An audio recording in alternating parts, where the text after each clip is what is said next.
بسم الله الرحمن الرحيم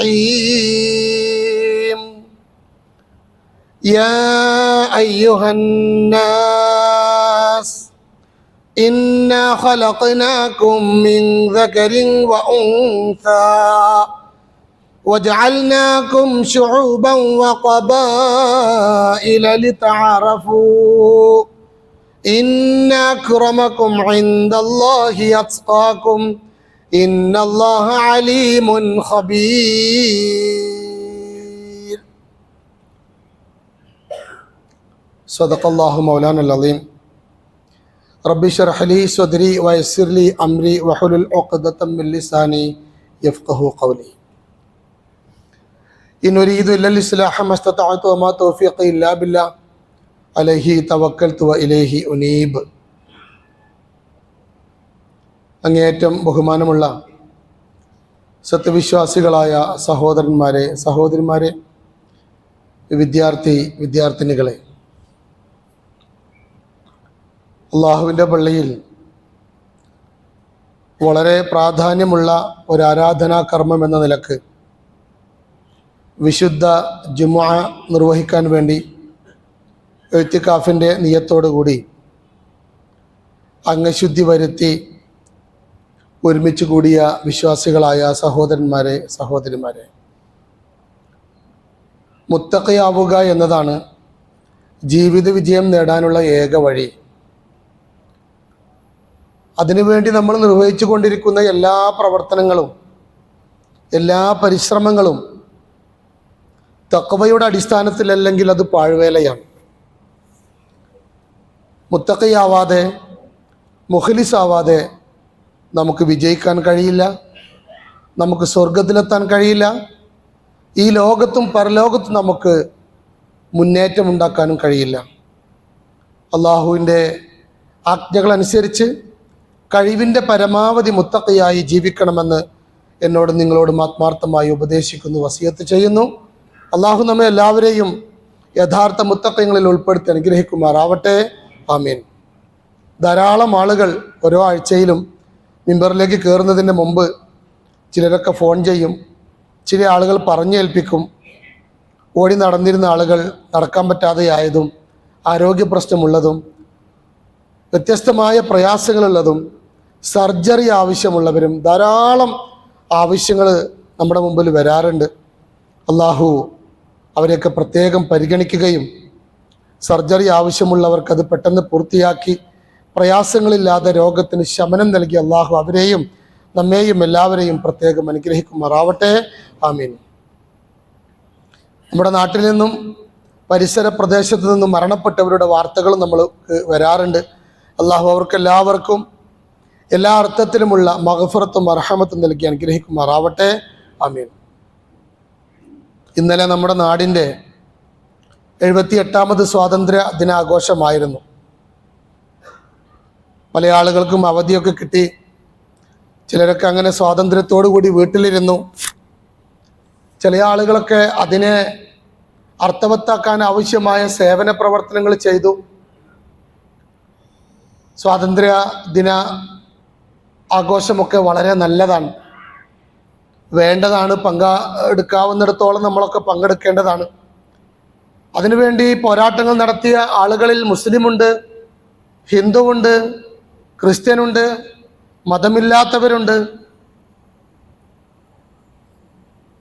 വലിയ പോരാട്ടങ്ങളാണ് ആ രംഗത്ത് മഹാന്മാരായ ആളുകൾ നമുക്ക് വേണ്ടി നടത്തിയിട്ടുള്ളത് എന്ന് നമ്മൾ പ്രത്യേകം ഓർക്കേണ്ടതാണ്. അവരവരുടെ മതങ്ങൾ ഒരു പക്ഷേ അവരുടെ പോരാട്ടങ്ങളിൽ അവർക്ക് വലിയ പ്രചോദനമായിട്ടുണ്ടാവാം. പക്ഷെ അതിൻ്റെ അപ്പുറത്ത് ഇന്ത്യൻ ദേശീയതയ്ക്ക് വേണ്ടിയും മതേതരത്വത്തിന് വേണ്ടിയും അർത്ഥപൂർണമായ സ്വാതന്ത്ര്യത്തിന് വേണ്ടിയും അവർ സഹിച്ച ത്യാഗവും സമർപ്പണവും അങ്ങേയറ്റം വിലമതിക്കുന്നതാണ്, നമ്മൾ ഓർക്കേണ്ടതാണ്. പക്ഷെ ആ സ്വാതന്ത്ര്യത്തിൻ്റെ യഥാർത്ഥ അർത്ഥപൂർണമായ സ്വാതന്ത്ര്യം അനുഭവിക്കാൻ നമുക്ക് സാധിക്കുന്നുണ്ടോ എന്നൊരു പരിശോധനയാണ് ഇന്നത്തെ ഖുത്ബയിൽ ഉൾപ്പെടുത്താൻ ആഗ്രഹിച്ചിട്ടുള്ളത്. ഞാൻ ഇന്നലെ നമ്മുടെ ഹെവൻസുമായി, നമ്മുടെ മഹലിൻ്റെ തന്നെ ഏറ്റവും കുഞ്ഞു സ്ഥാപനമായ ഹെവൻസിൽ എല്ലാ വർഷവും അങ്ങനെ സ്വാതന്ത്ര്യദിനാഘോഷത്തിൽ എവിടെയുമൊക്കെ പങ്കെടുക്കാറുണ്ട്. നാട്ടിലുള്ള സ്കൂളിൽ ഞാൻ അതിൻ്റെ കമ്മിറ്റി മെമ്പറൊക്കെ ആയതുകൊണ്ട് സജീവമായി പങ്കെടുക്കാറുണ്ട്, അത് അനുഭവിക്കാറുമുണ്ട്. ഇന്നലെ അവിടെ ചെന്നപ്പോൾ വലിയ സന്തോഷം തോന്നി. പിഞ്ചു കുഞ്ഞുങ്ങൾ, 3 വയസ്സുള്ള മക്കൾ, കുറേ കുഞ്ഞുങ്ങളെ അവരെ മുടിയൊക്കെ ഒതുക്കി ഗാന്ധിജിയാക്കി മാറ്റിയിട്ടുണ്ട്.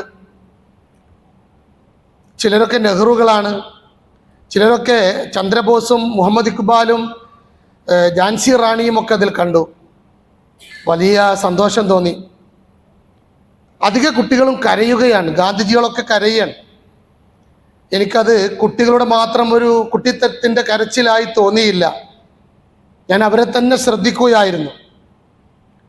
ഇന്ന് അവരൊക്കെ ഉണ്ടായിരുന്നെങ്കിൽ ഒരുപക്ഷെ നമ്മെ ഓർത്ത് കരയുമായിരുന്നു എന്ന് തോന്നിപ്പോയി. ഇന്ത്യയുടെ അവസ്ഥയോർത്ത്, ഇവിടുത്തെ നീതിയെക്കുറിച്ചോർത്ത്, ഇവിടുത്തെ സുരക്ഷിതത്വത്തെക്കുറിച്ചോർത്ത് അവരൊക്കെ പൊട്ടിക്കരയുമോ എന്ന് ആശങ്കയുണ്ടാകുന്ന കരച്ചിലാണ് കുട്ടികൾ കരഞ്ഞത്. മനുഷ്യൻ്റെ പ്രകൃതിപരമായ അവകാശങ്ങളിൽപ്പെട്ടതാണ് സ്വാതന്ത്ര്യം. ഇസ്ലാം അങ്ങനെയാണ് അതിനെ മനസ്സിലാക്കുന്നത്. സ്വാതന്ത്ര്യത്തിൻ്റെ അഭാവത്തിൽ മനുഷ്യ ജീവിതത്തിന് പൂർണ്ണതയുണ്ടാവുകയില്ല, മനുഷ്യൻ്റെ ജീവിതത്തിന് വിലയുണ്ടാവുകയില്ല. ആ സ്വാതന്ത്ര്യം ആസ്വദിക്കാനോ അതിൽ അഭിമാനം കൊള്ളാനോ സാധിക്കാത്ത വിധത്തിലുള്ള സാമൂഹിക സാഹചര്യമാണ് നമ്മുടെ നാട്ടിലുള്ളതെങ്കിൽ പ്രത്യേകിച്ചും. ധാരാളം നാടുകൾ സ്വാതന്ത്ര്യം നേടിയിട്ടുണ്ട്. പക്ഷെ ആ നേടിയ സ്വാതന്ത്ര്യം പൂർണ്ണമായും ആസ്വദിക്കാനോ അനുഭവിക്കാനോ പല നാടുകൾക്കും സാധിച്ചിട്ടില്ല എന്നത് നമ്മുടെ ഇന്ത്യ തന്നെ അതിനൊരു ഉദാഹരണമാണ്. ബ്രാഹ്മണൻ എന്നും വിശുദ്ധനാണ്, അല്ലാത്തവരൊക്കെ ഏതോ അർത്ഥത്തിൽ അശുദ്ധിയുള്ളവരാണ് എന്ന് മനസ്സിലാക്കുകയാണ്. 26ഓളം വരുന്ന ആഫ്രിക്കൻ രാജ്യങ്ങളിലുള്ളതിനേക്കാൾ ദരിദ്രർ ഇന്ത്യയിലെ 8 സംസ്ഥാനങ്ങളിലുണ്ട് എന്ന് ഹ്യൂമൻ ഡെവലപ്മെന്റ് എന്ന് പറയുന്ന ലോക സംഘടന അവരുടെ പഠനത്തിൽ റിപ്പോർട്ടിൽ അവതരിപ്പിക്കുകയാണ്.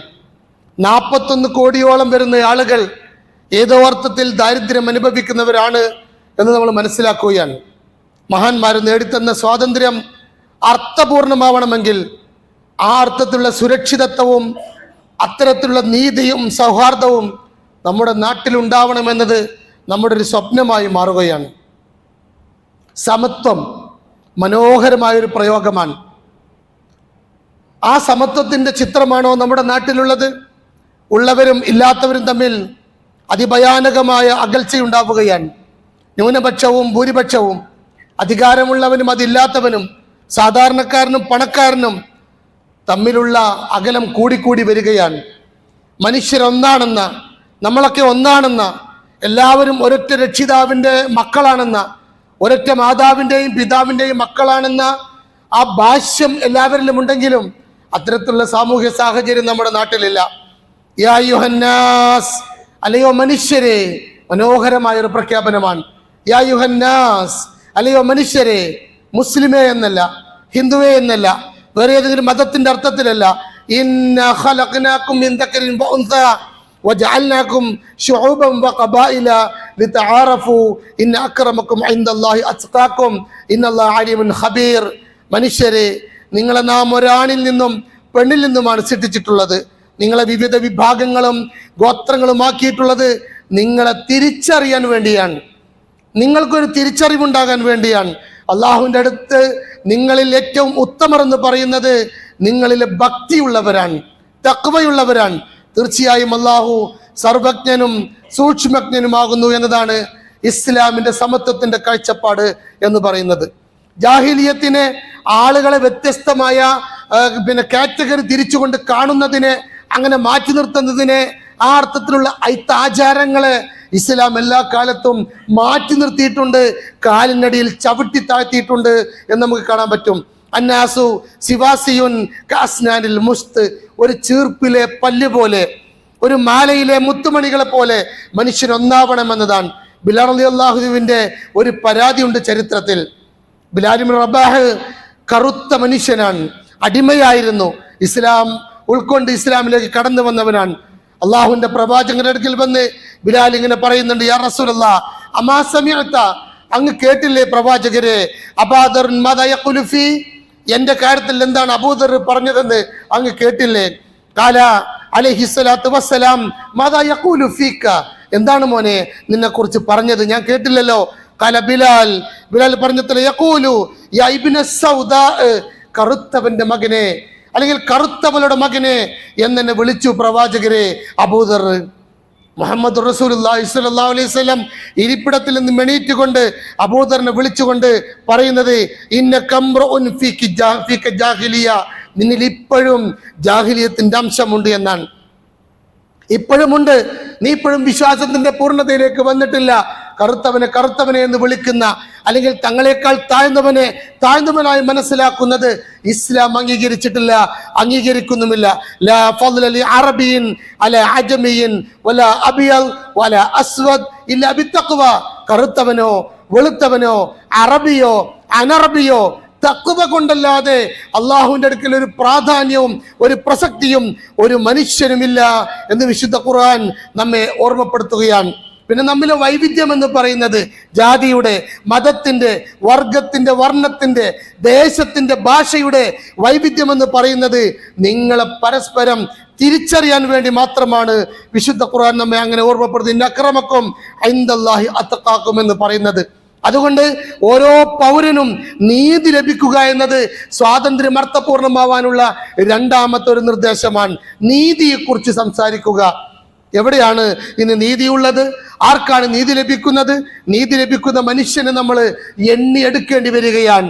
നീതിക്ക് വേണ്ടിയുള്ള പോരാട്ടങ്ങൾ ഇന്ന് തെരുവുകളിലാണ്.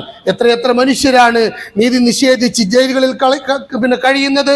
എത്രയെത്ര മനുഷ്യനാണ് ആ അർത്ഥത്തിൽ പോരാട്ട ഭൂമികയിലുള്ളത്? ദലിതുകളും മുസ്ലിമീങ്ങളടക്കം ന്യൂനപക്ഷങ്ങളൊക്കെ നീതിക്ക് വേണ്ടിയുള്ള പോരാട്ടത്തിലാണ് എന്ന് നമ്മൾ കാണുകയാണ്. നമ്മൾ പ്രത്യേകിച്ചും മുസ്ലിമിന്റെ കാര്യമെടുത്താൽ തന്നെ നീതിക്ക് വേണ്ടിയുള്ള പോരാട്ടമാണ്. വ്യക്തിപരമായി അവൻ ഒരുപാട് പ്രശ്നങ്ങളിലാണ്, കുടുംബപരമായി പ്രശ്നങ്ങളിലാണ്, സാമുദായികമായി പ്രശ്നങ്ങളിലാണ്. അവൻ്റെ ആരാധനയുടെ പ്രശ്നത്തിൽ, അവൻ്റെ മതപരമായ ചിട്ടയുടെ പ്രശ്നത്തിൽ, അവൻ്റെ വേഷവിധാനത്തിൻ്റെ വിഷയത്തിൽ, അവൻ്റെ പേരിൻ്റെ വിഷയത്തിൽ, അവൻ്റെ ഇസ്ലാമികമായ ജീവിതത്തിൻ്റെ വിഷയത്തിലൊക്കെ നിരന്തരമായി അവൻ തന്നെ അവൻ്റെതായ മതേതരത്വവും അവൻ്റെ വിശ്വാസവും അവൻ തെളിയിക്കേണ്ട സാഹചര്യമാണ് നമ്മുടെ മുമ്പിലുള്ളത്. വഖഫ് ബോർഡുമായി ബന്ധപ്പെട്ട് എന്താണ് വഖഫ്? അവൻ്റെ ജീവിതത്തിൽ അവൻ അള്ളാഹു അനുവദിച്ച സ്വത്തിൽ നിന്ന് പൊതു ആവശ്യങ്ങൾക്ക് വേണ്ടി നൽകുന്ന വഖഫിന്റെ വിഷയത്തിൽ ഏറ്റവും ഒടുവിൽ നമ്മൾ കണ്ടുകൊണ്ടിരിക്കുന്ന നിയമസഭയിൽ, ലോക്സഭയിൽ പാസ്സാക്കുന്ന ബില്ലുമായി ബന്ധപ്പെട്ട് 9 ലക്ഷത്തിലധികം ഏക്കർ ആസ്തിയുള്ള ഔദ്യോഗികം അനൗദ്യോഗികമായ സാമ്പത്തികവുമായി ബന്ധപ്പെട്ട വിഷയത്തിൽ ഇപ്പോൾ കൈക്കടത്തലുകൾ നടക്കുകയാണ്. അതിന്റെ നേതൃത്വത്തിൽ നിന്ന് മുസ്ലിമീങ്ങളെ മാറ്റുകയാണ്. അതിന്റെ നേതൃത്വത്തിലേക്ക് വഖഫ് എന്താണെന്നോ, വഖഫിന്റെ യാഥാർത്ഥ്യം എന്താണെന്നോ, അതിന്റെ ഇസ്ലാമികമായ മാനം എന്താണെന്നോ, അതിന്റെ ക്രയവിക്രയം എങ്ങനെയാവണമെന്നോ ഒട്ടും അറിയാത്ത, ഒട്ടും ചിന്തിക്കാത്ത, അതിനെക്കുറിച്ച് ധാരണയില്ലാത്ത, അതൊക്കെ വെറും സാമ്പത്തികമായ ക്രയവിക്രയം മാത്രമാണെന്ന് മനസ്സിലാക്കുന്ന ആളുകൾക്ക് അതിന്റെ ഉള്ളിലേക്ക് പ്രവേശനം അനുവദിക്കുകയാണ്. അതിൻ്റെ നിയമ നടപടികളിൽ അമിതമായി ഇടപെടുകയാണ്. അതിൻ്റെ ക്രയവിക്രയങ്ങൾ ജില്ലാടിസ്ഥാനത്തിൽ നിർവഹിക്കുമ്പോൾ അത് ജില്ലാ കളക്ടറുടെ അറിവോടുകൂടി മാത്രമായിരിക്കണം എന്ന നിഷ്കർഷിക്കുന്ന സാഹചര്യം ഉണ്ടാവുകയാണ്. മുസ്ലിം സമൂഹത്തിൻ്റെതായി ഇവിടെ ഒന്നും ഉണ്ടാകാൻ പാടില്ല. അവർക്ക് മാത്രമായി പ്രത്യേകിച്ച് ഫണ്ട് വരാൻ പാടില്ല. അവിടെ സ്ഥാപനങ്ങൾക്ക് ആ അർത്ഥത്തിലുള്ള വിദേശത്തിൽ സഹായം ഉണ്ടാവാൻ പാടില്ല. അല്ലെങ്കിൽ അവർ അത്തരത്തിലുള്ള വളർച്ച അവർക്ക് ഉണ്ടാവാൻ പാടില്ല.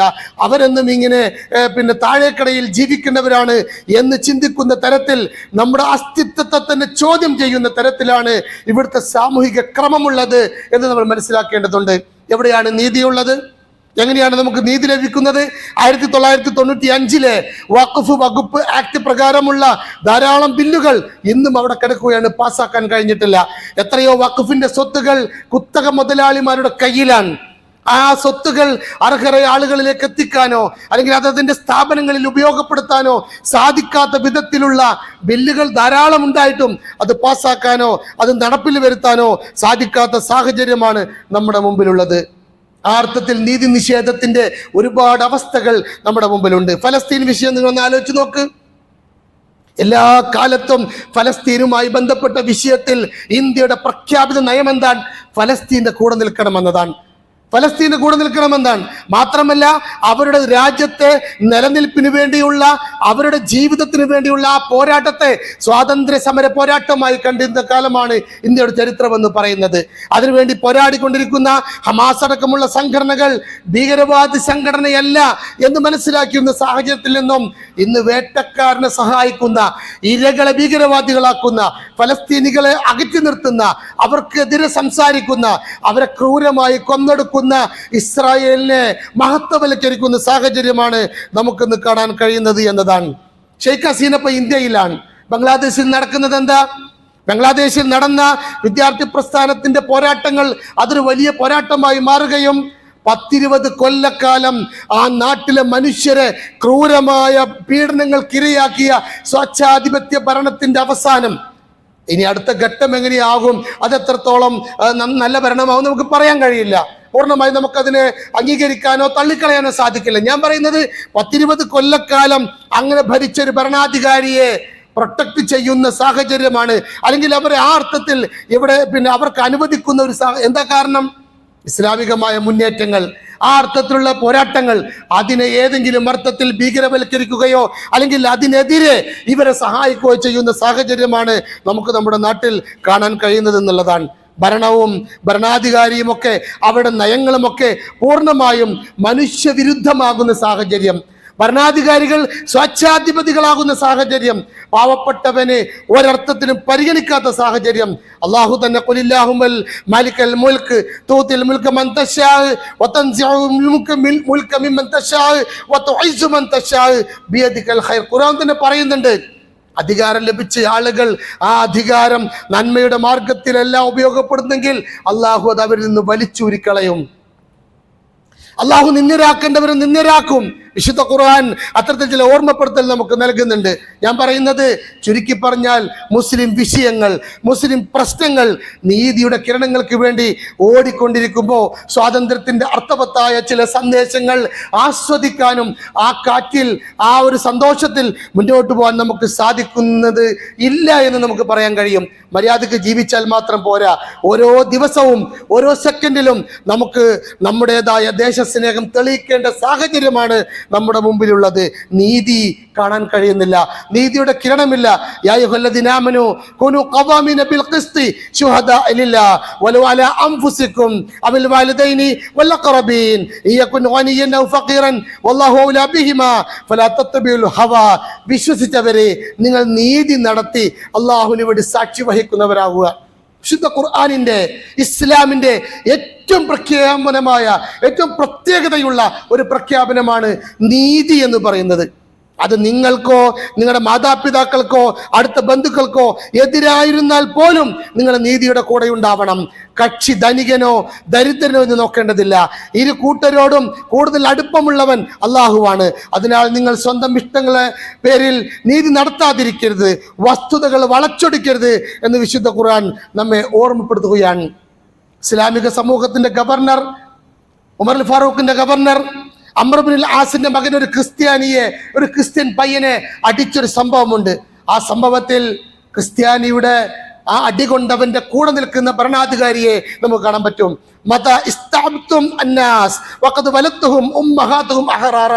ആരാണ് നിങ്ങൾക്ക് മനുഷ്യർ അടിമകളാക്കി വെക്കാൻ നിങ്ങൾക്ക് അനുവദിച്ചത്? ഉമ്മമാരൊക്കെ അവരെ സ്വതന്ത്രരായിട്ടാണല്ലോ പ്രസവിച്ചത് എന്ന് അദ്ദേഹം അക്കമിട്ട് ചോദിക്കുന്നത് കാണാൻ പറ്റും. അലി റളിയല്ലാഹു അൻഹുവിന്റെ ഒരു സംഭവം ചരിത്രത്തിലുണ്ട്. അദ്ദേഹത്തിന്റെ ഒരു അങ്കി മോഷണം പോയി. അദ്ദേഹം ഖലീഫയാണ്. അദ്ദേഹത്തിന് വേണമെങ്കിൽ ഒരു UAP ഒക്കെ ചുമത്തിയിട്ട് വലിച്ചു കൊണ്ടുവന്ന് ജയിലിടാമായിരുന്നു. അദ്ദേഹം പക്ഷേ ഒരു സാധാരണ പൗരനെ പോലെ കോടതിയിൽ കേസ് കൊടുത്തു. എൻ്റെ അങ്കി മോഷണം പോയി. കേസ് കോടതിയിൽ വന്നു. കോടതിയിൽ അദ്ദേഹത്തോട് അലിനോട് ചോദിച്ചു, ജഡ്ജ്, താങ്കളുടെ അങ്കിയാണ് ഈ ജൂതന്റെ കയ്യിലുള്ളത് എന്നതിന് എന്തെങ്കിലും തെളിവുണ്ടോ? തെളിവൊന്നുമില്ല. ഞാനും എൻ്റെ മകനുമാണ് സാക്ഷി. അവൻ അറിയാം അത് എൻ്റെ അങ്കിയാണെന്ന്. താങ്കളുടെ മകന്റെ സാക്ഷിത്തരം ഇവിടെ വിലപ്പോവുകയില്ല, അത് അംഗീകരിക്കാൻ കഴിയില്ല എന്ന് പറഞ്ഞ് തെളിവുകളുടെ അഭാവത്തിൽ ആ അങ്കി ജൂതനെ ഏൽപ്പിച്ചുകൊണ്ട് കേസ് ജൂതന് അനുകൂലമായി വിധിച്ചു. സാധാരണ പൗരനെ പോലെ അദ്ദേഹം കോടതി വരാന്തയിലൂടെ തല താഴ്ത്തി നടക്കുമ്പോൾ ഈ അങ്കിയുമായി ജൂതന്റെ അടുത്തേക്ക് വരുന്നുണ്ട്. എനിക്കറിയാം ഇത് താങ്കളുടെ അങ്കിയാണെന്ന്, താങ്കൾക്കും അറിയാം ഇത് താങ്കളുടെ അങ്കിയാണെന്ന്. നിങ്ങൾക്ക് വേണമെങ്കിൽ അങ്ങനെ പിടിക്കാമായിരുന്നു, എന്നെ ആക്രമിക്കാമായിരുന്നു. പക്ഷേ ഒരു സാധാരണ പൗരനെ പോലെ കോടതിയെ സമീപിച്ച താങ്കളുടെ നീതിബോധം എന്നെ അത്ഭുതപ്പെടുത്തി എന്ന് പറഞ്ഞ് ആ കോടതി വരാന്തയിൽ നിന്നും അദ്ദേഹം ഇസ്ലാമിന്റെ ഭാഗമാകുന്നത് നമുക്ക് കാണാൻ കഴിയുന്നതാണ്. നാളെ പരലോകത്ത് 7 വിഭാഗം ആളുകൾക്ക് അള്ളാഹു തണലിട്ട് കൊടുക്കുന്നുണ്ട്. അതിലൊന്നാമത്തെ കൂട്ടര് ഇമാമുൻ ആദിലുൻ എന്നാണ്. നീതിപൂർവം ആളുകളെ മനസ്സിലാക്കുന്ന, ആളുകൾക്ക് വേണ്ടി ഭരണം നടത്തുന്ന ഭരണാധികാരിയാണ് എന്ന് വിശുദ്ധ ഹദീസിൽ നമുക്ക് കാണാൻ കഴിയുന്നതാണ്. ഉംറക്കും ത്വായിഫിനും പിന്നെ തവാഫിനൊക്കെ വേണ്ടിയിട്ട് മക്കയിലേക്ക് വരുന്നവരെ തടയുന്നുവെങ്കിൽ നമുക്ക് മദീന വഴി കച്ചവടത്തിന് വരുന്നവരെയും തടയാം എന്നൊരു പ്രഖ്യാപനം ആ കാലഘട്ടത്തിൽ ഉണ്ടായ സമയത്ത് ആയത്തിറങ്ങി. യാ അയ്യുഹല്ലദീനാമനു കൂനൂ ഖവാമിന ലില്ലാഹി ശുഹദാ ബിൽ ഖിസ്ത് വലാ യജ്രിമന്നകും ശനആനു ഖൗമിൻ അലാ അല്ലാ തഅദിലു യഅദിലു ഹുവ അഖ്റബു ലിത്തഖ്വ. നിങ്ങളോട് ആർക്കെങ്കിലും വിരോധമുണ്ടെങ്കിൽ അവരോട് അനീതി കാണിക്കാൻ ഒരിക്കലും അത് കാരണമാവരുത്. നിങ്ങൾ നീതിയുടെ വക്താക്കളാവുക എന്ന് വിശുദ്ധ ഖുർആൻ നമ്മെ ഓർമ്മപ്പെടുത്തുന്നത് കാണാൻ പറ്റും. പൊരുതി നേടിയ സ്വാതന്ത്ര്യത്തിന് വിലയില്ലാതെയായി പോയത് സമത്വവും നീതിയും പൂർണ്ണമായി ഇവിടെ നടപ്പിൽ വരുത്താൻ സാധിക്കാത്തതാണ് എന്ന് നമുക്ക് മനസ്സിലാക്കാൻ കഴിയും. UAP ഒക്കെ ചുമത്തിയിട്ട് അതിൻ്റെ പേരിൽ എത്ര ആളുകളാണ് ജയിലിലെന്നറിയാമോ? ഈ അടുത്ത കാലത്ത് സുപ്രീം കോടതിയുടെ നല്ലൊരു സന്തോഷകരമായ ഒരു വിലയിരുത്തൽ നമുക്ക് കൂടുതൽ ഒരു പ്രതീക്ഷയുള്ളതാണ്. എങ്കിലും ധാരാളം ആളുകൾ നീതി നിഷേധിച്ച് നമ്മുടെ ജയിലുകളിലും മറ്റൊക്കെ ജീവിക്കുന്നു എന്നുള്ളത് നമ്മെ അസ്വസ്ഥപ്പെടുത്തുന്ന കാര്യങ്ങളാണ്. വയനാട് ദുരന്തവുമായി ബന്ധപ്പെട്ട് ധാരാളം ആളുകൾ മരണപ്പെട്ട കുടുംബത്തിലെ അംഗങ്ങൾക്ക് 6 ലക്ഷം രൂപ കൊടുക്കുന്നത് നമ്മുടെ ശ്രദ്ധയിൽപ്പെട്ട് കൊടുക്കാമെന്ന് പ്രഖ്യാപനം. ഞാൻ പറയുന്നത്, ഒരു പക്ഷേ മരണപ്പെട്ട ആളുകൾ എത്രയോ കാലങ്ങളായി വീടില്ലാത്തവരോ, ഉള്ള വീട്ടിൽ സുഖമായി ജീവിക്കാത്തവരോ, പട്ടിണി കിടക്കുന്നവരോ, അർഹതപ്പെട്ട അടിസ്ഥാന ആവശ്യങ്ങൾ പോലും നടപ്പിലാകാതെ ജീവിക്കുന്നവരായിരിക്കും. പല നാടുകളിൽ നിന്നൊക്കെ നമുക്ക് അറിയുന്ന അനുഭവം എന്താണെന്ന് വെച്ചാൽ, ഇന്ത്യയിൽ തന്നെ ബീഹാർ അടക്കമുള്ള പല സംസ്ഥാനങ്ങളിലും മര്യാദക്ക് കക്കൂസില്ലാത്ത, ബാത്റൂം സൗകര്യങ്ങളില്ലാത്ത, കഴിഞ്ഞ പ്രാവശ്യത്തെ വെയിലിൽ വീടുകൾ നഷ്ടപ്പെട്ട് കത്തിപ്പോയവർക്ക് വേണ്ടി വീടുണ്ടാക്കാൻ 25,000 രൂപ കൊടുക്കാൻ തയ്യാറായവരെ കുറിച്ചുള്ള ഒരു പോസ്റ്റർ കണ്ടു. 25,000 രൂപ കൊടുത്താൽ അവിടെ ഒരാൾക്ക് വീടായി. 25,000 രൂപ ഒരാൾ സ്വതക്ക കൊടുത്താൽ ഒരു പാവപ്പെട്ടവന് വീടായി. അത്തരത്തിലുള്ള വീട് പോലും ഇല്ലാത്ത ആളുകൾ ജീവിക്കുന്ന ഇന്ത്യയായി നമ്മുടെ നാട് മാറി എന്ന് വരുമ്പോൾ, വിശപ്പുള്ള ആളുകൾ, 41 കോടിയിലധികം പട്ടിണി കിടക്കുന്ന ആളുകൾ, ഇതിനൊരു മാറ്റം ഉണ്ടാവേണ്ടതല്ലേ? കോടിക്കണക്കിന് രൂപകൾ, ലക്ഷക്കണക്കിന് കോടികൾ അവരവരുടെ യാത്രക്കും അതിൻ്റെ ബിംബങ്ങളുടെ നിർമ്മാണത്തിനും ഒക്കെ ചെലവഴിക്കുന്ന ഒരു രാജ്യത്താണ് ഇങ്ങനെ സംഭവിക്കുന്നതെന്ന് പറയുമ്പോൾ, ഹുസൈൻ ഗോത്രത്തിൽപ്പെട്ട ചില ആളുകൾ ഒട്ടകം മോഷ്ടിച്ചൊരു കഥയുണ്ട് ചരിത്രത്തിൽ.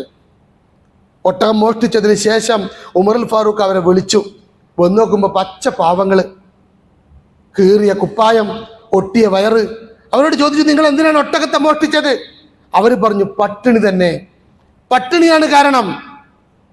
ഒട്ടകത്തിന്റെ ഉടമസ്ഥന് ഭരണാധികാരി ഒട്ടകത്തിന്റെ ഇരട്ടി വില നൽകുകയും കുറ്റം ചെയ്തവരെ വെറുതെ വിടുകയും ചെയ്തു എന്നതാണ് ഇസ്ലാമിക ചരിത്രത്തിന്റെ പ്രത്യേകത. ജീവന്റെ സുരക്ഷ, എന്ത് സുരക്ഷയാണ് നമ്മുടെ നാട്ടിലുള്ളത്? കേരളത്തെ പോലെയുള്ള സംസ്ഥാനത്തെ കുറിച്ചല്ല. പശുവിൻ്റെ പേരിൽ, ബീഫിൻ്റെ പേരിൽ, മതത്തിൻ്റെ പേരിൽ, വേറെ ഏതെങ്കിലും ഒരു അർത്ഥത്തിൽ എത്രയെത്ര മനുഷ്യരാണ് ഇന്ന് കൊല്ലപ്പെട്ടുകൊണ്ടിരിക്കുന്നത്. ജീവന്റെ സുരക്ഷയുടെ വിഷയമാണെങ്കിലും എങ്ങനെയാണ് മനുഷ്യർക്ക് സന്തോഷകരമായി അന്തിയുറങ്ങാൻ സാധിക്കുക?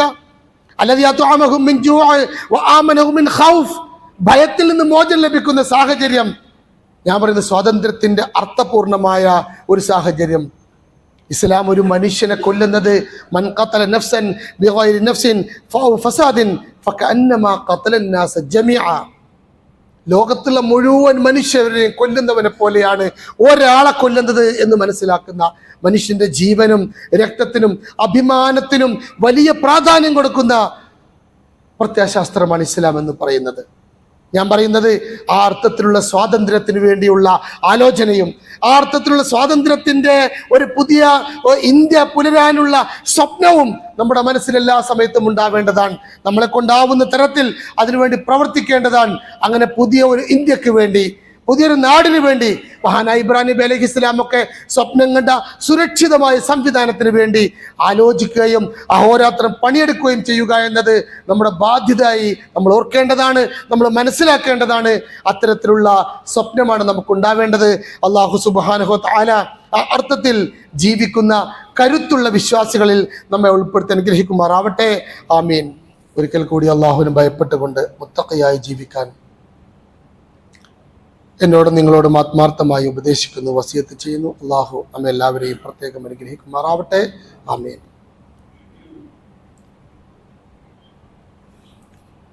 ഗാന്ധിജി ഖലീഫ ഉമറിൻ്റെ ഭരണം ഇന്ത്യയിൽ ഉണ്ടാവണം എന്ന് ആഗ്രഹിച്ചു എന്ന് നമുക്കെല്ലാവർക്കും അറിയാം.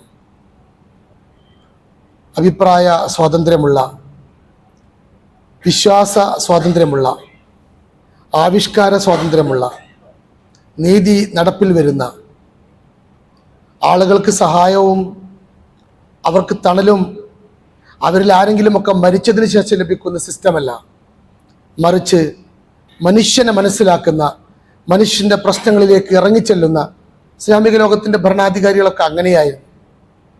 അബൂബക്കർ സിദ്ദീഖ് റളിയല്ലാഹു അൻഹുവും ഉമർ ഫാറൂഖും കൂടി എല്ലാ ദിവസവും രാത്രി സമയത്ത് വൃദ്ധയായ, വളരെ പ്രയാസപ്പെടുന്ന, കുടുംബങ്ങളാൽ അവഗണിക്കപ്പെട്ട ഒരു സഹോദരിക്ക് വേണ്ടി, ഒരു വൃദ്ധക്ക് വേണ്ടി ഓടി നടക്കുന്ന ഒരു സംഭവം ചരിത്രത്തിലുണ്ട്. പാതിരാത്രിയിലാണ് അബൂബക്കർ സിദ്ദീഖ് തൻ്റെ ജോലിയൊക്കെ കഴിഞ്ഞിട്ട് ഇത് നിർവഹിക്കാൻ വേണ്ടി പോകുന്നത്. അവിടെ ചെന്ന് ആ കുട്ടിയുടെ, ആ സ്ത്രീയുടെ വസ്ത്രമൊക്കെ അലക്കിക്കൊടുത്ത് അവരെ കുളിപ്പിച്ച് അവർക്ക് ഭക്ഷണം പാകം ചെയ്ത് എല്ലാ ദിവസവും ഇങ്ങനെ പോകുന്നത് ഉമർ ഫാറൂഖിന് ശ്രദ്ധയിൽപ്പെടുകയാണ്. അദ്ദേഹം അന്ന് ഖലീഫയല്ല റളിയല്ലാഹു അൻഹു. എങ്ങോട്ടാണ് ഇത് പോകുന്നത് എന്ന് കാണുകയാണ്, മറിഞ്ഞിരുന്നത് മനസ്സിലാക്കുകയാണ്. പിറ്റേ ദിവസം അദ്ദേഹം അബൂബക്കർ സിദ്ദീഖിനേക്കാൾ അല്പം നേരത്തെ അതിനുവേണ്ടി പുറപ്പെടുകയാണ്. എന്നിട്ട് അതൊക്കെ ചെയ്യുമ്പോൾ, അതൊക്കെ ചെയ്ത് തിരിച്ചു പോകുമ്പോൾ പിന്നീട് അബൂബക്കർ സിദ്ദീഖ് വരുമ്പോൾ ചോദിക്കുന്നുണ്ട്, ആരാണ് ഉമ്മ ഇന്ന് ഇതൊക്കെ ചെയ്തത്? ആരാണെന്നറിയില്ല, മോനെയും അറിയില്ല. ഇന്നൊരു കുട്ടി നേരത്തെ വന്നു ഇതൊക്കെ ചെയ്തു. നമ്മുടെ ഭരണാധികാരികൾ അങ്ങനെ ഇറങ്ങി നടക്കണം നമുക്ക് അഭിപ്രായമല്ല. പക്ഷെ എല്ലാ അർത്ഥത്തിലും മനുഷ്യനെ പരിഗണിക്കുന്ന, അവരെ ഇഷ്ടപ്പെടുന്ന, അവരെ സഹായിക്കുന്ന, എന്തെങ്കിലും ഒരു വീട് ഒരാൾക്ക് പാസ്സായാൽ ചുവപ്പ് നാടയിൽ കെട്ടിക്കുടുങ്ങി അയാൾ എത്ര നടക്കണം. കഴിഞ്ഞ ദിവസം ഞാനൊരു സഹോദരനെ പരിചയപ്പെട്ടു. കുറേ കാലമായി അദ്ദേഹം വീടിന് വേണ്ടി നടക്കുകയാണ്. കുറേ കാലമായി എന്തെങ്കിലുമൊക്കെ ചെറിയ തടസ്സം ഉണ്ടാവും. തടസ്സങ്ങൾ നീക്കാനാണല്ലോ സംവിധാനം. അങ്ങനെ ആ അർത്ഥത്തിൽ മനുഷ്യനെ പരിഗണിക്കുന്ന, നീതിപൂർവമായ മനുഷ്യനെ പരിഗണിക്കുന്ന ഒരു സംവിധാനം ഉണ്ടാവണം. ഉള്ളത് അതുപോലെ തന്നെ ആവണം എന്ന് ആഗ്രഹിക്കുക എന്നത് വളരെ പ്രധാനപ്പെട്ട ഒരു കാര്യം തന്നെയാണ്. അങ്ങനെ ചിന്തിക്കുന്ന ഭരണാധികാരികൾക്ക് വേണ്ടിയുള്ള പ്രാർത്ഥനയും സ്വപ്നവുമാണ് നമുക്കുണ്ടാവേണ്ടത് എന്ന് ഒരിക്കൽ കൂടി നിങ്ങളുടെ ശ്രദ്ധയിൽപ്പെടുത്തുകയാണ്. ഒന്ന് രണ്ട് കാര്യങ്ങൾ കൂടി ഓർമ്മപ്പെടുത്തണമെന്ന് ഉദ്ദേശിച്ചിട്ടുണ്ടായിരുന്നു. ജുമയുടെ തുടക്കത്തിൽ, ഖുതുബയുടെ തുടക്കത്തിൽ ഖത്തീബ് മിമ്പറിൽ കയറുന്ന സമയത്ത് ധാരാളം ആളുകൾ പള്ളിയിലേക്ക് കയറി വരാറുണ്ട്. ജുമാന്റെ മുമ്പ് സുന്നത്ത് നമസ്കാരം ഇല്ല. ജുമാന്റെ മുമ്പ് സുന്നത്ത് നമസ്കാരം ഇല്ല, റവാത്തിബില്ല, തഹിയ്യത്ത് മാത്രമാണുള്ളത്. പള്ളിയിലേക്ക് കയറി വന്നാൽ ഉടനെ ഒരാൾ തഹിയ്യത്ത് നമസ്കരിക്കണം. അപ്പം നമ്മൾ വന്ന് നിസ്കരിക്കുന്നതൊക്കെ തഹിയ്യത്താണ്, ജുമാന്റെ മുമ്പുള്ള സുന്നത്തല്ല. അങ്ങനെ ആരും അതിനെ മനസ്സിലാക്കരുത്. പല ആളുകളും പക്ഷേ ജുമാക്ക് കയറി വന്ന് ചിലപ്പോൾ ബാങ്ക് കൊടുക്കുമ്പോഴൊക്കെയാണ് വരിക. അപ്പോൾ ബാങ്ക് കൊടുക്കുമ്പോൾ അവിടെ അങ്ങനെ നിൽക്കും. എന്തിനായിരിക്കും അവിടെ നിൽക്കുന്നത്? ബാങ്ക് കഴിഞ്ഞിട്ട് നിസ്കരിക്കുകയാണെങ്കിൽ ആ സുന്നത്തിന്റെ കൂലി കൂടി കിട്ടണം എന്ന് വിചാരിച്ചിട്ടല്ലേ? അങ്ങനെ സുന്നത്ത് അവിടെ ഇല്ല. ഖുതുബ ഫർളാണ്. ഞാനിവിടെ ഫർള് നിർവഹിക്കുമ്പോൾ സുന്നത്ത് നിസ്കാരത്തിന് ഒരു പ്രാധാന്യവും ഇല്ല. സുന്നത്ത് നിസ്കരിക്കേണ്ട ആളുകൾ അതനുസരിച്ച് നേരത്തെ വന്ന് സുന്നത്ത് നിസ്കരിച്ച് തഹിയ്യത്ത് നിസ്കരിച്ചിട്ട് ഇരിക്കുക. ഇമാം മിമ്പറിൽ കയറി കഴിഞ്ഞാൽ പിന്നെ സുന്നത്ത് നമസ്കാരം ഇല്ല. ആകെ അതിന് വ്യത്യസ്തമായൊരു അഭിപ്രായമുള്ളത്, പ്രവാചകൻ സ്ഥിരമായി നിർവഹിക്കുന്ന ഒരാൾ അപ്രാളപ്പെട്ട് പള്ളിയിലേക്ക് കയറിയപ്പോൾ അയാളെ സുന്നത്ത് നിസ്കരിച്ചാൻ റസൂൽ അനുവദിച്ച ഒരു സംഭവമാണ്. പക്ഷെ പണ്ഡിതന്മാരൊക്കെ വിലയിരുത്തുന്നത് ജുമാന്റെ മുമ്പുള്ള സുന്നത്ത് ഇല്ല എന്നതിന്. ബാങ്ക് കൊടുക്കുമ്പോൾ സുന്നത്ത് നിസ്കാരം നിർവഹിക്കുന്നത് തെറ്റുമില്ല. ഇനിയിപ്പോൾ ഒരാൾ അങ്ങനെ വന്ന് അയാൾക്ക് നിസ്കരിച്ചാലേ മതിയാവും എങ്കിൽ അയാൾ ബാങ്ക് കൊടുക്കുമ്പോൾ തന്നെ നിസ്കരിച്ചോട്ടെ എന്നതാണ് എൻ്റെ ഒരു അഭിപ്രായം.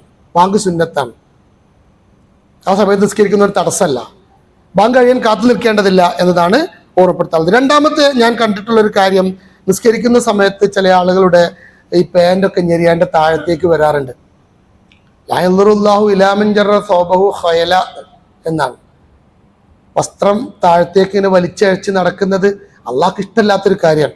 എല്ലാ സമയത്തും നമ്മൾ മനഃപൂർവ്വം അല്ലല്ല നമ്മളങ്ങനെ ചെയ്യാറുണ്ടാവില്ല, കാരണം അശ്രദ്ധ പോലൊക്കെ ഉണ്ടാവും. പക്ഷെ നിസ്കരിക്കുന്ന സമയത്തെങ്കിലും അത് ഞെരിയാണിയുടെ താഴെ വരാതിരിക്കാൻ, ഞെരിയാണ്ട് കുറേ മേലെ കയറ്റിക്കൊള്ളുന്നൊന്നുമില്ല, പക്ഷേ ഞെരിയാണ്ട് താഴെ വരാതിരിക്കാൻ പ്രിയപ്പെട്ട സഹോദരന്മാർ ശ്രദ്ധിക്കണം എന്നതാണ് രണ്ടാമത്തെ കാര്യം. മൂന്നാമത്തെ ഒരു കാര്യം കൈ കെട്ടുന്നതുമായി ബന്ധപ്പെട്ടാണ്. കൈ എവിടെ കെട്ടണം എന്നുള്ളത് ഇഷ്ടമുള്ളവർക്ക് തീരുമാനിക്കാം. കൈ ഇവിടെ കെട്ടുന്നവരുണ്ട്, ഇവിടെ കെട്ടുന്നവരുണ്ട്, താഴെ കെട്ടുന്നവരുണ്ട്. അതിനൊക്കെ തെളിവുണ്ട്. മദ്ഹബിന്റെ അടിസ്ഥാനത്തിൽ അതൊക്കെ വ്യത്യസ്തമായി കാഴ്ചപ്പെടുക. എവിടെ കെട്ടിയാലും കുഴപ്പമില്ല. കെട്ടാത്തൊരു മദ്ഹബുണ്ട്, കൈ കെട്ടാത്ത അള്ളാഹു അക്ബർ എന്ന് പറഞ്ഞിട്ട് താഴത്തേക്ക് വെക്കുന്ന മദ്ഹബുണ്ട്. മദ്ഹബിനെ തർക്കിക്കുക എന്ന് പറഞ്ഞാൽ ഒരാളെ സ്വർഗം നഷ്ടപ്പെടുത്തുന്ന ഏർപ്പാടാണ്. അതുകൊണ്ട് അതിൽ തർക്കിക്കാൻ നിൽക്കില്ല. അതേസമയം കൈ എവിടെ വെക്കേണ്ടത് എന്ന കാര്യത്തിൽ ഒരു പണ്ഡിതന്മാർക്കും അഭിപ്രായ വ്യത്യാസമല്ല. അത് വലത് കൈ കൊണ്ട് ഇടത് കൈയിൻ്റെ ഇവിടെ പിടിക്കേണ്ടത് വേണം. രണ്ട് വിരലിങ്ങനെ നീട്ടിയിട്ടാണ് പിടിക്കേണ്ടത്. ചില ആളുകൾക്ക് സൗകര്യം പ്രമാണിച്ച് ഇങ്ങനെയൊക്കെ പിടിക്കുന്നത് ശ്രദ്ധയിൽപ്പെട്ടിട്ടുണ്ട്. അത് കറാഹത്താണ്, അങ്ങനെ ചെയ്യരുത്. ഇവിടെ തന്നെയാണ് പിടിക്കേണ്ടത്. ഇവിടെ തന്നെ പിടിക്കുന്നുണ്ടെന്ന് ഉറപ്പുവരുത്തണം. ഇവിടെ പിടിച്ചിട്ട് ഇത് എവിടെ വെച്ചാലും കുഴപ്പമില്ല, അത് നിങ്ങൾ ഇഷ്ടമാണ്. അതിൽ നമുക്കൊരു അഭിപ്രായ വ്യത്യാസമല്ല എന്നുള്ളതാണ്. ഈ കാര്യങ്ങളൊക്കെ നമ്മൾ പ്രത്യേകിച്ച് ഓർമ്മപ്പെടുത്തുന്നത് ആരാധനകൾക്ക് അതിൻ്റെ ഒരു പൂർണ്ണത കിട്ടാനും ചെയ്യുന്ന കാര്യങ്ങൾ ആത്മാർത്ഥമായി നിർവഹിക്കാനും വേണ്ടി മാത്രമാണ് എന്നുകൂടി ഓർമ്മപ്പെടുത്തുകയാണ്. നമ്മൾ കഴിഞ്ഞ പ്രാവശ്യം പ്രളയവുമായി ബന്ധപ്പെട്ട, വയനാടുമായി ബന്ധപ്പെട്ട ദുരന്തത്തിൽ നമ്മുടെ പള്ളിയുമായി ബന്ധപ്പെട്ട് 3 ലക്ഷം രൂപയോളം നമ്മൾ കളക്ട് ചെയ്തു. അൽഹംദുലില്ലാ, അള്ളാഹു അതിനുവേണ്ടി സ്വതക്ക ചെയ്ത, അതിന് നിർവഹിച്ച, മനസ്സ് വെച്ച മുഴുവൻ സഹോദരങ്ങൾക്കും സഹോദരിമാർക്കും അള്ളാഹു അർഹമായതിൽ കൂടുതൽ പ്രതിഫലം നൽകി അനുഗ്രഹിക്കുമാറാവട്ടെ. കൂടുതൽ കാലം ഈ അർത്ഥത്തിൽ ഇരകൾക്ക് വേണ്ടി പ്രവർത്തിക്കാനും അവർക്ക് വേണ്ടി ചിന്തിക്കാനും അവരെ സഹായിക്കാനും അവർക്ക് വേണ്ടി സേവനങ്ങൾ അനുഷ്ഠിക്കാനും അള്ളാഹു നമുക്ക് എല്ലാവർക്കും പ്രത്യേകം തൗഫീഖ് നൽകി അനുഗ്രഹിക്കുമാറാവട്ടെ. ആമീൻ. നമ്മുടെ എല്ലാ തെറ്റുകളും കുറ്റങ്ങളും കുറവുകളും അള്ളാഹു വിട്ടുപുറത്ത് മാപ്പാക്കി നമ്മെല്ലാവരെയും പ്രത്യേകം അനുഗ്രഹിക്കുമാറാവട്ടെ. ജീവിക്കുന്ന കാലത്തോളം അള്ളാഹു നമ്മെ എല്ലാവരെയും ഇസ്സത്തിലും അഭിമാനത്തിലും ജീവിക്കാനുള്ള ഭാഗ്യം നൽകി അള്ളാഹു നമുക്കെല്ലാവർക്കും പ്രത്യേകം അനുഗ്രഹിക്കുമാറാവട്ടെ. പടച്ചവനെ, തെറ്റുകളും കുറ്റങ്ങളും വീഴ്ചകളും കുറവുകളൊക്കെ ഞങ്ങൾക്ക് സംഭവിക്കാറുണ്ട്. നീ ഞങ്ങളെക്കുറിച്ച് അറിയുന്നവനാണ്, കുറവുകളുള്ളവരാണ്. അതെല്ലാം പരിഹരിച്ചുകൊണ്ട് നന്മയുടെ മാർഗത്തിൽ മുന്നോട്ട് പോകാൻ ഞങ്ങൾക്ക് നീ കഴിവും കരുത്തും നൽകി അനുഗ്രഹിക്കണമേ തമ്പുരാനെ. ഞങ്ങളെ പ്രതീക്ഷകളായ മക്കളെ ദീനിന്റെ മാർഗത്തിൽ നീ ഉറപ്പിച്ചു നിർത്തി ഞങ്ങൾ നീ അനുഗ്രഹിക്കണമേ തമ്പുരാനെ. ഞങ്ങളെ കൂട്ടത്തിൽ ആരോഗ്യ പ്രശ്നമുള്ള ധാരാളം ആളുകളുണ്ട്. പള്ളിയിലേക്കൊക്കെ നടന്നു വന്നിരുന്ന ആളുകൾ നടക്കാൻ പറ്റാതെ വീട്ടിലിരിക്കുന്നവരുണ്ട്, പ്രയാസമുള്ളവരുണ്ട്, ധാരാളം വിഷമങ്ങളുള്ളവരുണ്ട്. നാഥാ, ഞങ്ങളെ രോഗികൾക്ക് നീ ശിഫ നൽകി അനുഗ്രഹിക്കണമേ തമ്പുരാനെ. മാനസികമായി പ്രയാസമുള്ള ആളുകൾ ധാരാളം ഞങ്ങളുടെ കൂട്ടത്തിലുണ്ട്. നീ അവരുടെ മനസ്സിന് ശാന്തിയും സമാധാനവും ഈമാനിന്റെ കരുത്ത് നൽകി അനുഗ്രഹിക്കണമേ തമ്പുരാനെ. മക്കൾ മൂലം വിഷമിക്കുന്ന രക്ഷിതാക്കളുണ്ട്. മക്കൾക്ക് നിർമാർഗവും ഹിദായത്തും നൽകി അവരിലൂടെ സന്തോഷിക്കാനുള്ള ഭാഗ്യം നൽകുന്ന രക്ഷിതാക്കളിൽ ഞങ്ങളെ നീ ഉൾപ്പെടുത്തി അനുഗ്രഹിക്കണമേ തമ്പുരാനെ. മക്കളിലൂടെ കുടുംബത്തിലൂടെ സ്വർഗം നേടുന്നവരിൽ ഞങ്ങളെ നീ ഉൾപ്പെടുത്തി അനുഗ്രഹിക്കണമേ തമ്പുരാനെ. ജോലിയുമായി ബന്ധപ്പെട്ട് പ്രയാസമുള്ളവരുണ്ട്, നല്ല ശമ്പളമില്ലാത്തവരുണ്ട്, ശമ്പളം കിട്ടാൻ ആഗ്രഹമുള്ളവരുണ്ട്. അള്ളാഹുവെ, ചെയ്യുന്ന ജോലിക്ക് നല്ല ശമ്പളവും അതോടൊപ്പം ദീനിന്റെ മാർഗത്തിൽ സേവനം ചെയ്യാനുള്ള മനസ്സും നൽകി ഞങ്ങളെ യുവാക്കളെ, ഞങ്ങളെ ജോലിക്കാരെ, ഉദ്യോഗസ്ഥരെ നീ പ്രത്യേകം സഹായിക്കണമേ തമ്പുരാനെ. നല്ല രീതിയിൽ പഠിക്കാനും കഴിവും അറിവും നൽകി ഞങ്ങളുടെ മക്കളെ പക്വത നൽകി ഞങ്ങളുടെ മക്കളെ നീ പ്രത്യേകം അനുഗ്രഹിക്കണമേ തമ്പുരാനെ. ലഹരി പോലെയുള്ള മാരകമായ ദുരന്തത്തിൽ പെട്ടുപോയ കുട്ടികളും ഞങ്ങളുടെ കൂട്ടത്തിലുണ്ട്. നീ അവരെ പ്രത്യേകം സംരക്ഷിക്കണമേ തമ്പുരാനെ. എല്ലാവിധ ദുരന്തങ്ങളിൽ നിന്നും അപകടങ്ങളിൽ നിന്നും അപമാനങ്ങളിൽ നിന്നും ഞങ്ങളുടെ മക്കളെ നീ പ്രത്യേകം കാത്തുരക്ഷിച്ച് അനുഗ്രഹിക്കണമേ തമ്പുരാനെ. എല്ലാത്തിനും ഉപരി അള്ളാഹുവേ, നിന്റെ വിളി കേട്ട് ഉത്തരം നൽകേണ്ടവരാണ് ഞങ്ങൾ. നീ വിളിച്ചാൽ ഞങ്ങൾ നിന്റെ അടുത്തേക്ക് വരേണ്ടതുണ്ട്. എപ്പോൾ വരികയാണെങ്കിലും, എപ്പോൾ വിളിച്ചാലും നാദാ ലാ ഇലാഹ ഇല്ലല്ലാ എന്ന കലിമ ആശങ്കയില്ലാതെ ഉച്ചരിച്ച് മരിക്കുന്ന സ്വാലിഹീങ്ങളിൽ ഞങ്ങളെ നീ ഉൾപ്പെടുത്തി അനുഗ്രഹിക്കണമേ തമ്പുരാനെ. അല്ലാഹുമ്മ ഗഫിർ ലിൽ മുഅ്മിനീന വൽ മുഅ്മിനാത്ത് വൽ മുസ്ലിമീന വൽ മുസ്ലിമാത്ത് അൽഹയാ മിൻഹും വൽ അംവാത്ത് ഇന്നക മുജീബു ദഅവാതി വ യഖാദിൽ ഹാജാത്ത് طيب ثراهم وجعل الجنة مأواهم. اللهم أعز الإسلام والمسلمين وأذل الشرك والمشركين. اللهم دمر أعداءنا وأعداء الدين. اللهم ربنا تقبل منا إنك أنت السميع العليم وتب علينا إنك أنت التواب الرحيم. اللهم ربنا آتنا في الدنيا حسنة وفي الآخرة حسنة وقنا عذاب النار ربنا ظلمنا أنفسنا وإن لم تغفر لنا وترحمنا لنكونن من الخاسرين ربنا لا تزغ قلوبنا بعد إذ هديتنا وهب لنا من لدنك رحمة إنك أنت الوهاب ربنا اغفر لنا ولإخواننا الذين سبقونا بالإيمان ولا تجعل في قلوبنا غلا للذين آمنوا ربنا إنك رؤوف رحيم أقم الصلاة